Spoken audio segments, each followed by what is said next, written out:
And we are go, I hope. So, I've been trying to make this video with what little free time I have for like 3 weeks now.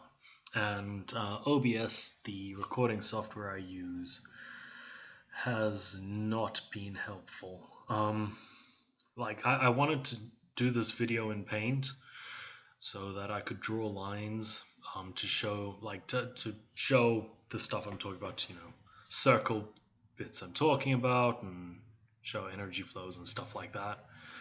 But OBS, it detected paint, it wouldn't capture it, it wouldn't do screen capture, or display capture, whatever you want to call it.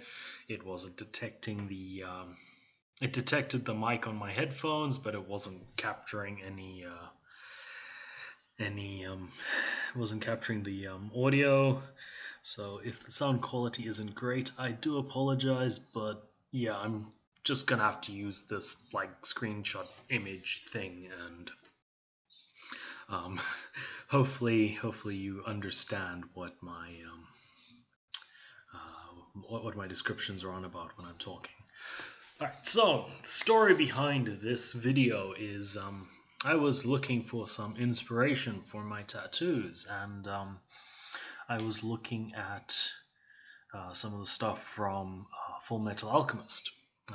For those of you who are unaware, Fullmetal Alchemist is an anime that is with the main sort of magic system of the anime being inspired by real-world alchemy, and they do use actual alchemical theory in that. In fact, for those of you who've watched the show, the alchemical circle array, whatever you want to call it, that the Elric brothers use at the beginning to try and bring their mother back, which essentially starts the story off, is I believe taken directly from, I think it's the Key of Solomon. It's basically taken straight out of an alchemical text. I'm not familiar with what the circle is, what the array is and what it's supposed to do, but being taken straight from an alchemical, or being taken straight from a text, I imagine it doesn't do what the show wants it to do, but it's still pretty cool anyway. Alright, so on to and so while I was looking at these tattoos, I came across this lovely image of Scar, character by the name of Scar.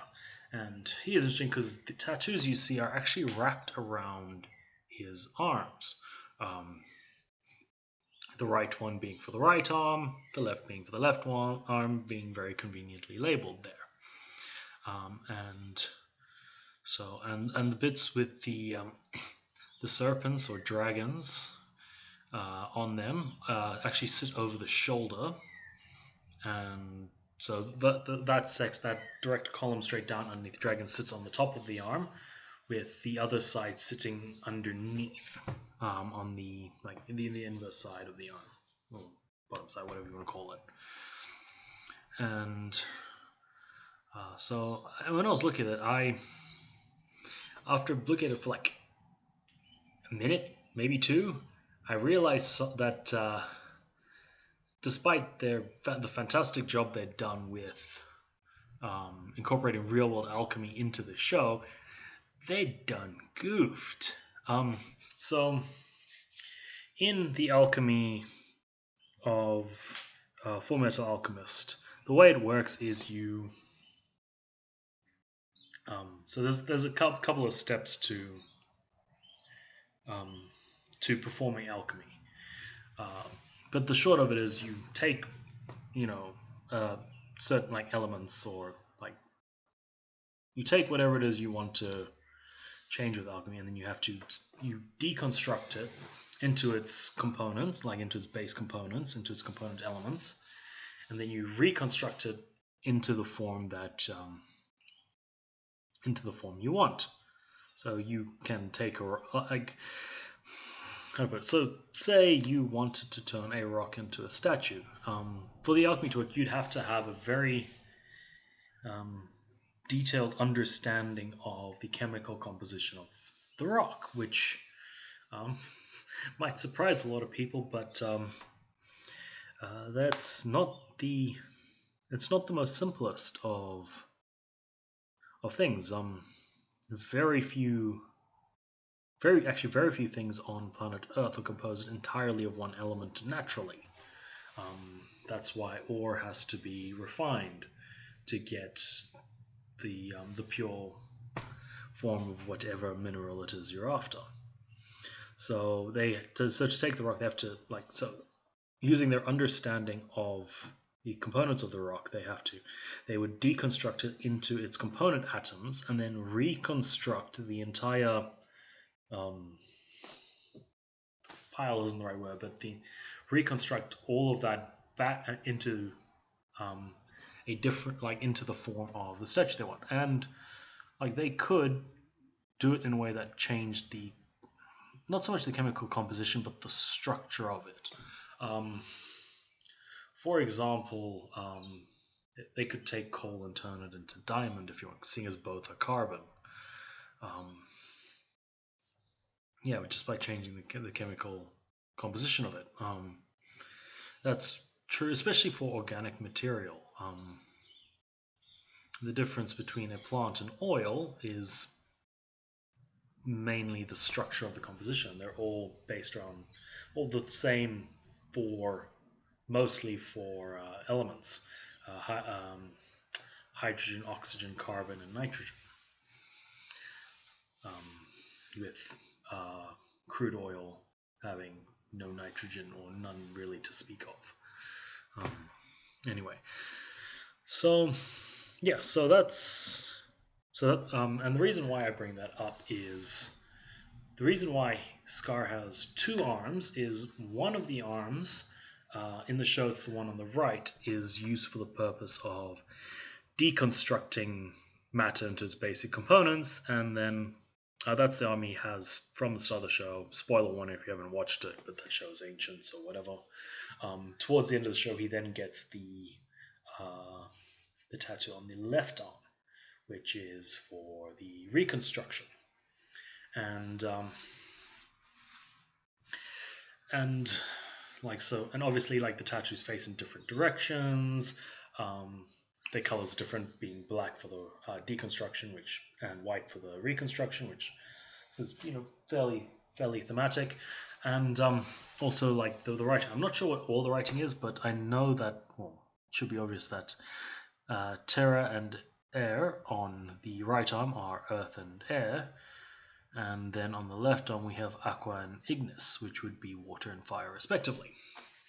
And if you know anything about the way magic and energy works, then it wouldn't take you, if you've been staring at this picture for the whole time we're talking, you probably noticed what I'm about to say.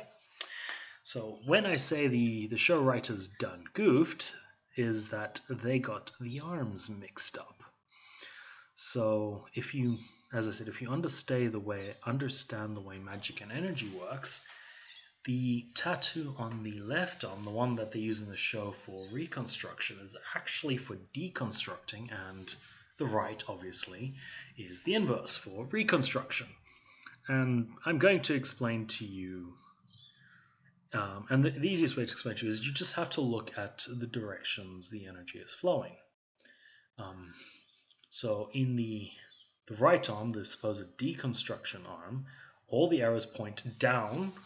So with the final arrows at the bottom being at the wrist, so down towards whatever he is doing, which means that all the energy would be flowing down his right arm into the thing, which doesn't make sense for deconstruction when you look at the left arm, the supposed reconstruction arm, where the arrows are pulling all of the energy away.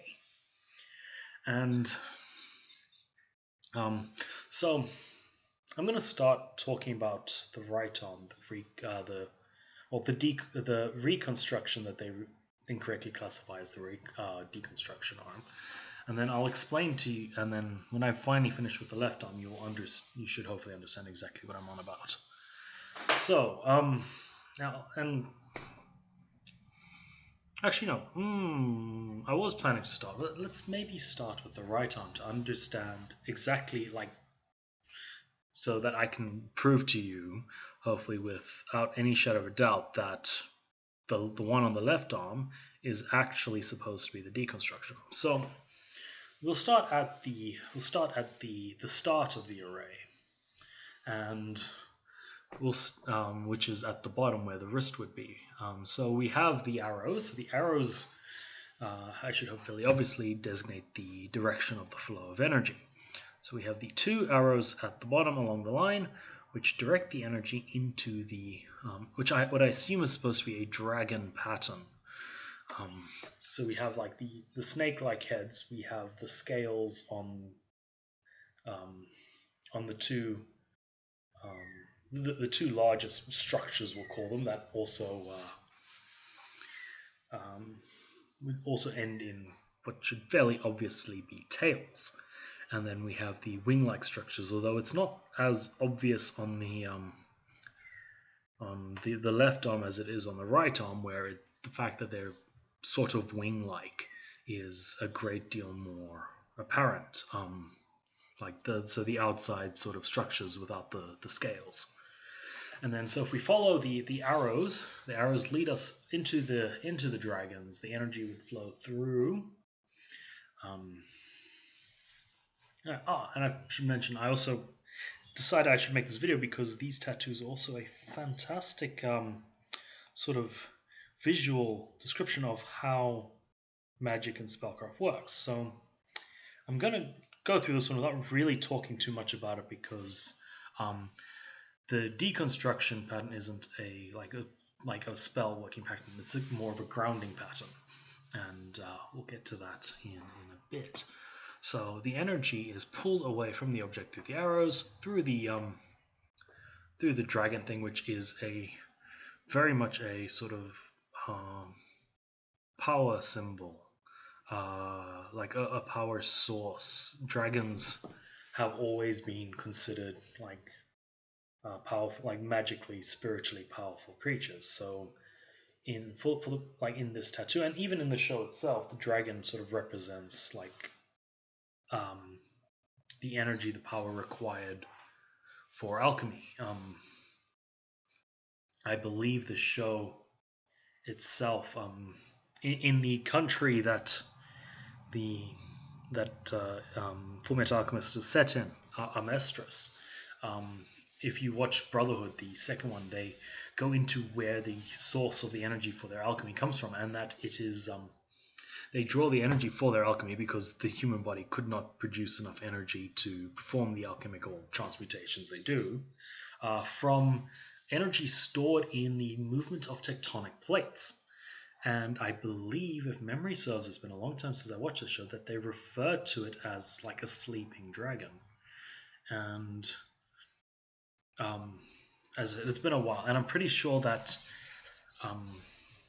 there's, and I can't remember the name, there's another country, an Oriental-inspired country that also uses alchemy, but it uses the power stores and ley lines. And I'm fairly certain, once again, if memory serves, I'm pretty sure it does, my memory's pretty good for this, that they also refer to that by the way of dragons. So, and this, once again, this falls into the lore of real-world alchemy, because like even in both like Eastern and Western countries, dragons have always been seen as those sources of, like, as creatures of great, like, magical and spiritual power. So, all right, I think that's pretty much all the point I wanted to make on dragons there. So, energy comes into the arrows, up through the dragons, which typically would serve as a source of power, but kind of in this, it might, you could probably say in this case it's probably more for coherency with the other tattoo. So energy goes into the dragons, down through the tails, and into that sort of circular horseshoe shaped structure, we'll call it, in the middle. Now that structure would be just above, or just below the elbow. I'm pretty sure, just below the elbow. And So while the all the like directional stuff on these tattoos point in one direction, like I note, well, you will notice as well that these horseshoe sort of structures face the opposite direction. And my knowledge of alchemy isn't great. Uh, which probably surprises anyone here who knows that I am a big fan of the more craft aspect of magic, like physical crafts. And that's more to do with the fact that alchemy literature is enormous and difficult to get through, and I don't have a great deal of time. So while I do have I do have quite a few texts on it, I just haven't gotten around to really getting into the topic with any sort of vigor. But as far as I can tell, the reason why it's that sort of horseshoe structure facing opposite direction is it sort of captures and gathers the energy, and I'll get into this in more detail when we get to the reconstruction arm. But so I believe it sort of gathers it and then reshapes it, and this probably has why the deconstruction arm would have water and fire as the elements represented on it rather than air and earth, is that water and fire tend to be regarded as cleansing elements. So the dragons would pull the energy out of the object they want to deconstruct. The energy would then get channeled into those horseshoe structures, where it would then be essentially cleansed and purified. And then we get down to the lightning bolt structures beneath it, which would then channel the energy through the metaphysical ground, shall we call it, at the bottom there. You'll notice that there's a hole in the ground with the arrow actually penetrating into and through it, past the border of that line. So, and anyone who knows anything about lightning, which I should hope would be most of us, understand like how lightning works. Lightning is electricity, static electricity in the clouds, trying to ground itself to the earth below, and that's basically the principle working here. So our energy comes in, gets sucked up through the dragons, purified in the in those horseshoe structures, and then gets drawn down to the ground and safely dissipated by those lightning bolt symbols. So that structure is very much not a reconstructive array. That is very much the deconstructive array. A deconstructive array. If I can talk English, I need more coffee.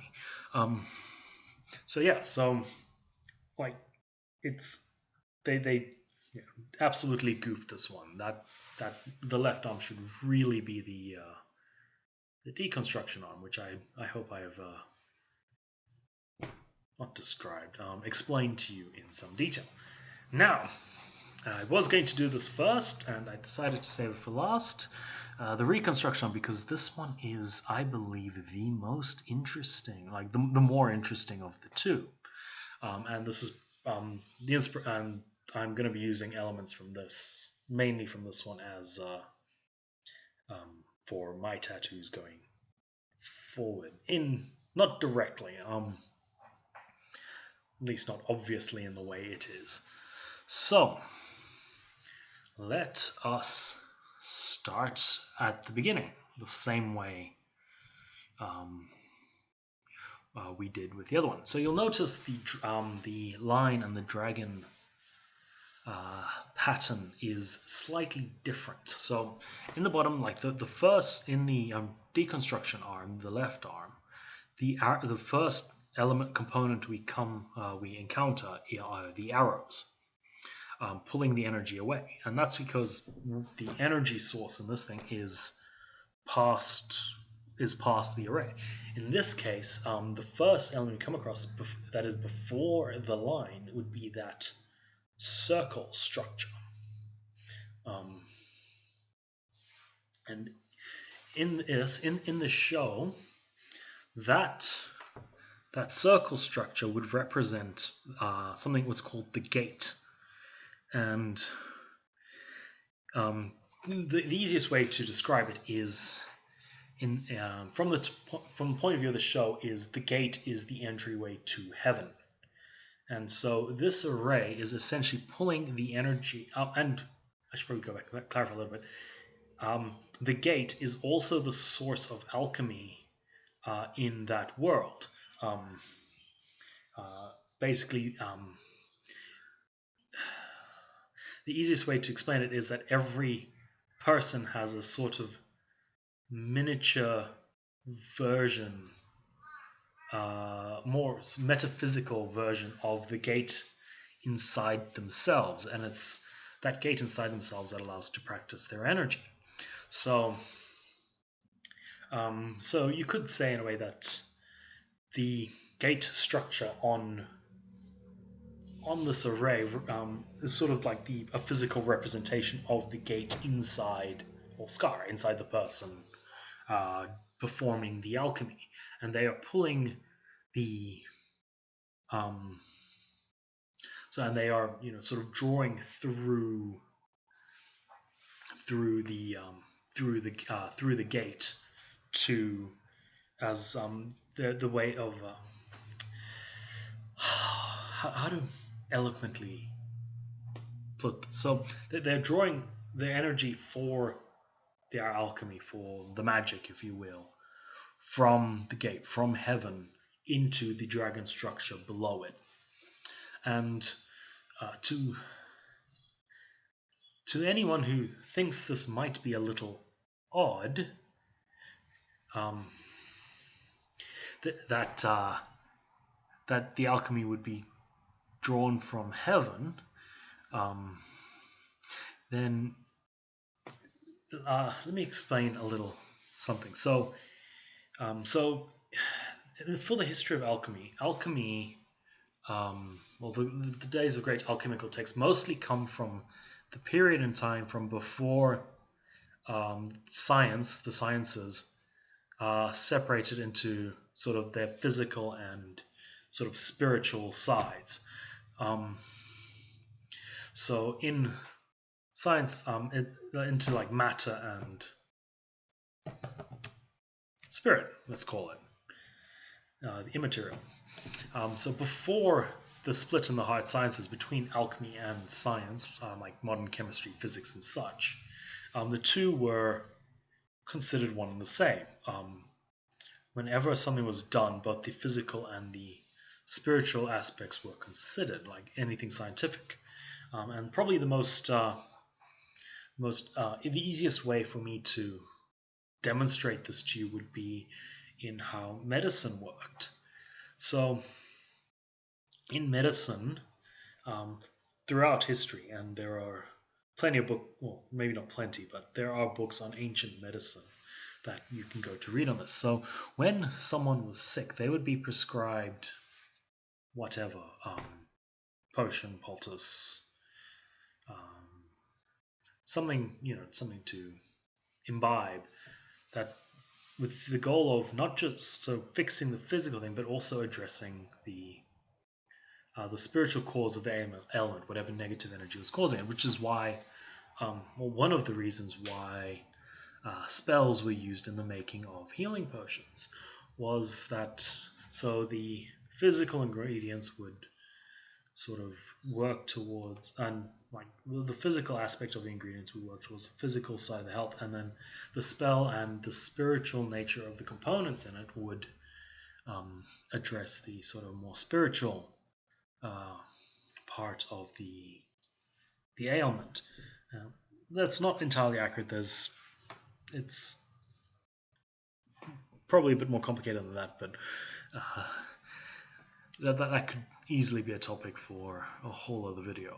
Incidentally, curious if anyone else is interested, they suspect another reason for the spells that were used in the creation of the potions was also to help them remember ingredients. Because literacy rates for most of history have been so low, the witches and wizards, medicine men, whatever, most of them probably didn't know how to write, so they couldn't write down the recipe for their potion. So it was the recipe was encoded in the spell itself, because a lot of the ingredients, and this is something that modern science continues to make amazing discoveries on, is that some of the ingredients used in these old recipes, in these old folk recipes, are poisonous. But poisonous in large doses. But if you reduce the amount and go through the whole cooking process isn't right. But if you go through the right processes in the making of, in the preparation of those poisonous ingredients, in limited amounts, they can have beneficial properties, usually coinciding with what the potion was for, much to the scientists' amazement. And this isn't something I follow a great deal, but I've heard at least 2 or 3 stories now where where scientists are now doing research into the medicinal properties of a plant that have been used in folklore or folk medicine for thousands of years. Wow, we've just now discovered. It's all right, yep, sure, guys, whatever. Anyway, so what was it? Okay, so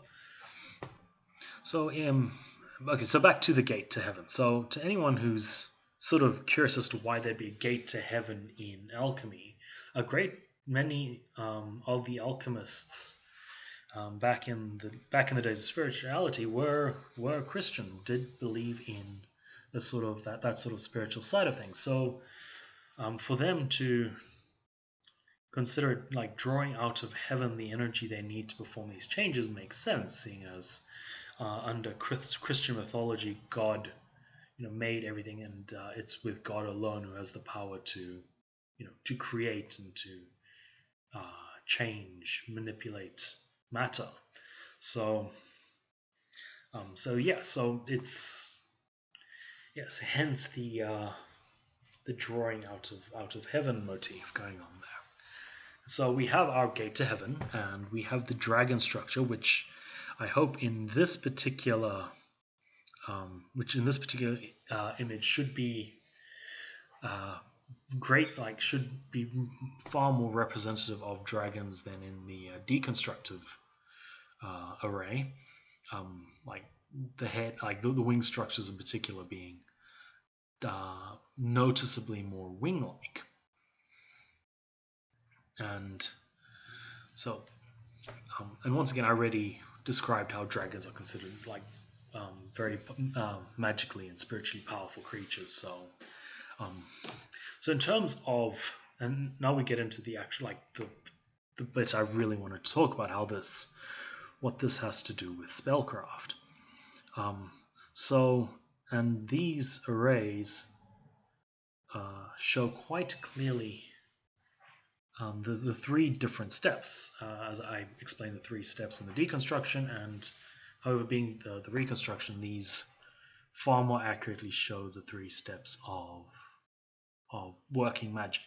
So, and this is magic at its most fundamental, and I can't remember if I've spoken about this, but I'll assume I haven't, and we'll start from the top. So, we have this first structure, the dragon, the source of magic power. So, we draw the energy, in this case, out of the gate and into the dragon thing. And in this case, the dragon thing is acting, the dragon symbol, structure, whatever you want to call it, is acting like a battery. So the first step of any spell is to gather the energy we need, because if you don't have the energy, it's not going to do anything.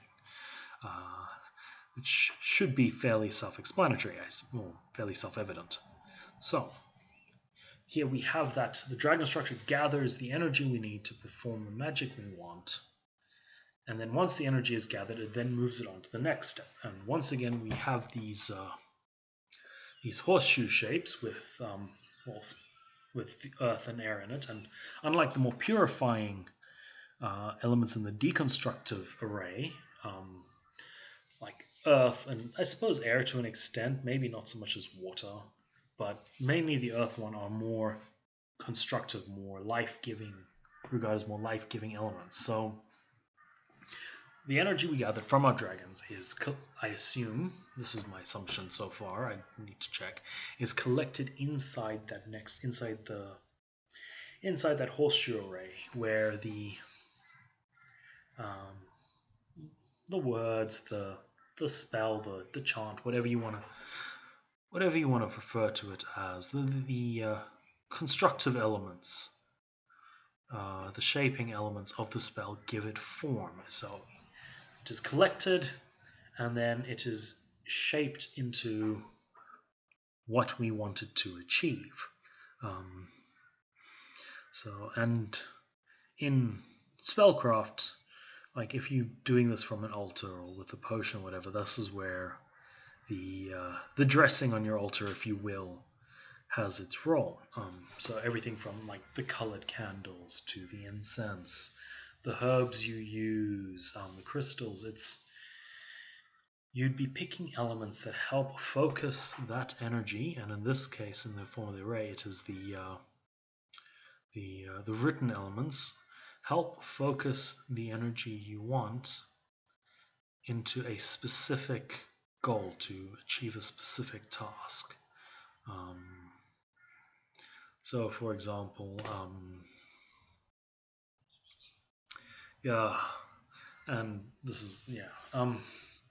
so, for example, cleansing negative energy, you would probably have quartz crystals on your altar, whereas for something like helping with a blood disorder would be something you'd probably have something like hematite, and so on and so on. So you gather the energy, you then take it and you then shape it to achieve what you want in the world. So in this array, that is done in that horseshoe structure, and then it is then drawn out by those next arrow structures, and then channeled out into the world beyond. So pulled out and then channeled out, through the arrows, which in a similar fashion to the deconstruction, penetrates the barrier. Easy way to look at it is the lines on either side of on either end of the arrays, they're joined. They form a complete circle with the breaks in them and things penetrating them there for specific points. So in this case, the gate is outside the circle because we're drawing it from an outside source. It is then pulled into the circle through the dragon structure, shaped, and then channeled back out of the circle through the deliberate break and with the direction given by the arrows, which then go and channel it off into the universe to hopefully do what you want it to do. And so it's a little unusual to look at it that way, but so the thing, and something they do mention in the show is that seeing as your limbs and the human body is not perfectly flat, the arrays are built slightly differently. And so, as I explained, having the lines on either side may mean that it is now formed into self-contained circles, essentially. And then the magic happens inside there through those through the different structures, filling the roles of the three main basic elements of a spell. And anything, and this is how anything magical you would want to perform is essentially being done. Anything sort of spiritual, in many ways. I'm not I don't know a great deal about Reiki, but I feel confident enough in the basic structure of how, in this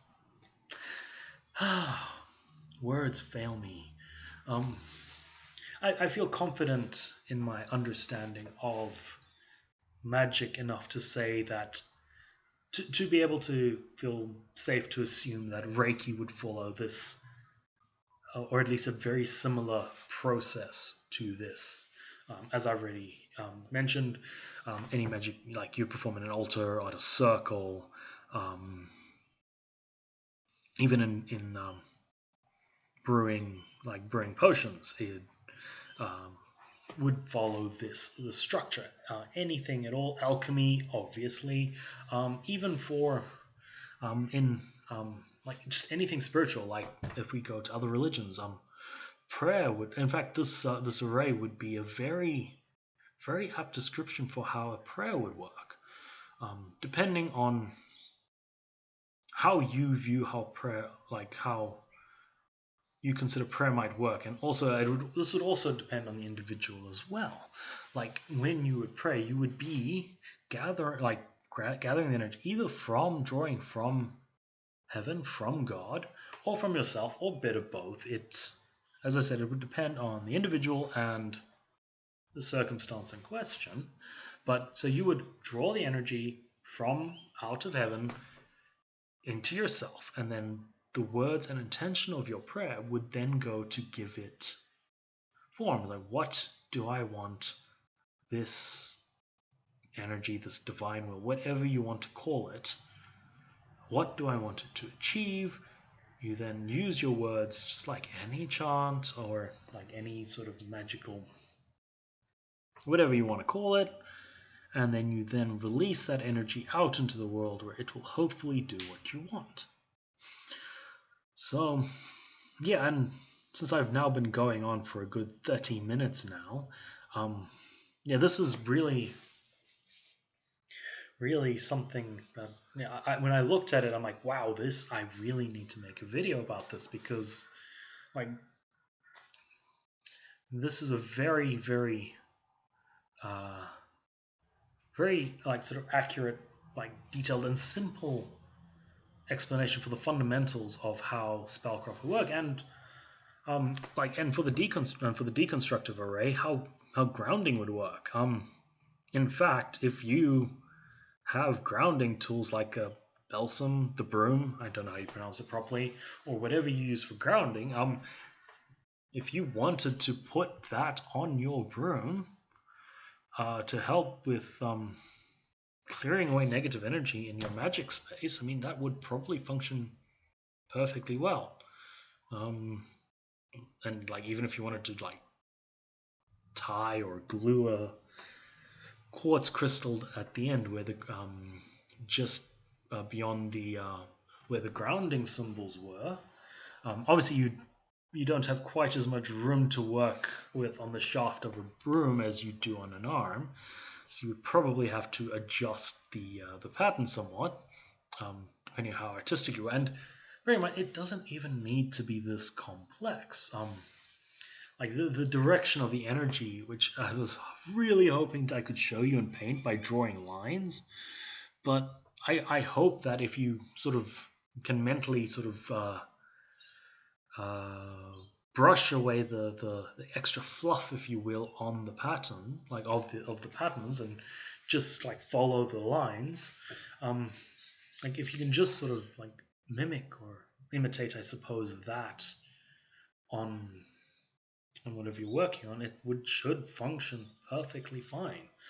As I said, the elements, not as much directly, but I will be using and borrowing elements from that reconstructive array when I do my own tattoos. As I said, there probably won't be that many overt copies, like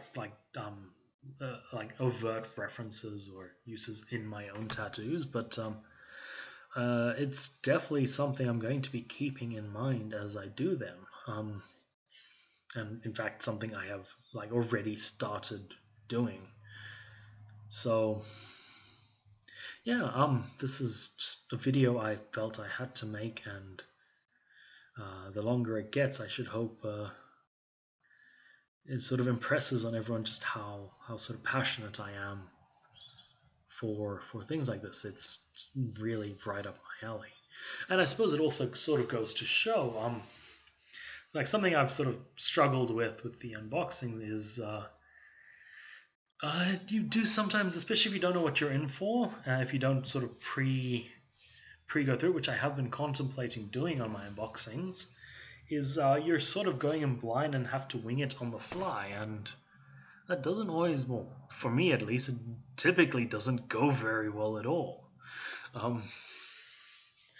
But anyway, like it's definitely much easier when you get to pick the topic, because now I've picked a topic that I am very much passionate about.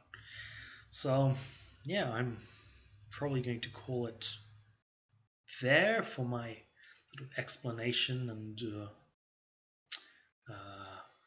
what's the my verbose explanation of what these arrays are and how they work, and how, as I said, how the show makers goofed them, which is kind of unfortunate because they did a fantastic job overall through the show with how they worked, and like the arrays themselves work fine. They just got them muddled, sadly. So yeah, so I will see everyone. I'm trying to decide what I'm going to do next because I have 3 boxes that I need to do unboxings for. Oh gosh. But I also recently sort of received something something from Kickstarter. It was a Kickstarter campaign I bought. The items were made particularly for sort of like role playing, for like tabletop RPGs as physical props, and for LARPing for the same purpose. But honestly, I've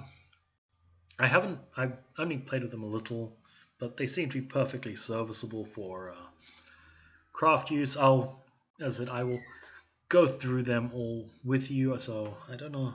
I'll probably do an unboxing just because I've got so many of the damn things.